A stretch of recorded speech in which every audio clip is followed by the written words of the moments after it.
Dr. Roy Bash is an intelligent but naive former Rhodes Scholar and BMS Best Medical School educated intern working in a hospital called the House of God. After having completed his medical studies at BMS, Bash is poorly prepared for the grueling hours and the sudden responsibilities with limited guidance from senior attending physicians. He begins the year on a rotation supervised by an enigmatic and iconoclastic senior resident who goes by the name the Fat Man. The Fat Man teaches him that the only way to keep patients in good health and to survive psychologically is to break the rules. The Fat Man provides his interns with wisdom such as his own laws of the House of God. One of his teachings is that in the House of God, most of the diagnostic procedures, treatments, and medications received by the patients known as Gomer's C glossary below actually harm these patients instead of helping them.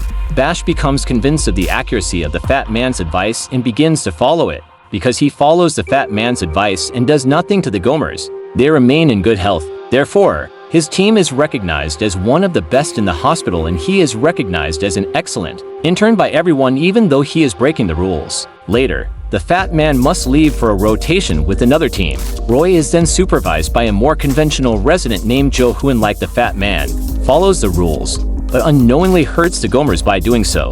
Bash survives the rotation with Joe by claiming to perform numerous tests and treatments on the Gomers while doing nothing to treat them. These patients again do well, and Bash's reputation as an excellent intern is maintained. During the course of the novel, working in the hospital takes a psychological toll on Bash. His personality and outlook change, and he has outbursts of temper. He has adulterous trysts with various nurses and social service workers, nicknamed the Sociable Cervix, and his relationship with his girlfriend Barry suffers. A colleague, Wayne Potts, commits suicide. Potts have been constantly badgered by the upper hierarchy and haunted by a patient, nicknamed the Yellow Man due to the jaundice from his fulminant necrotic hepatitis, who goes comatose, and eventually after months dies, possibly because Potts had not put him on steroids. Bash secretly euthanizes a patient called Saul the Leukemic Taylor, whose illness had gone into remission but was back in the hospital in incredible pain and begging for death. Bash becomes more and more emotionally unstable until his friends force him to attend a mime performance by Marcel Marceau,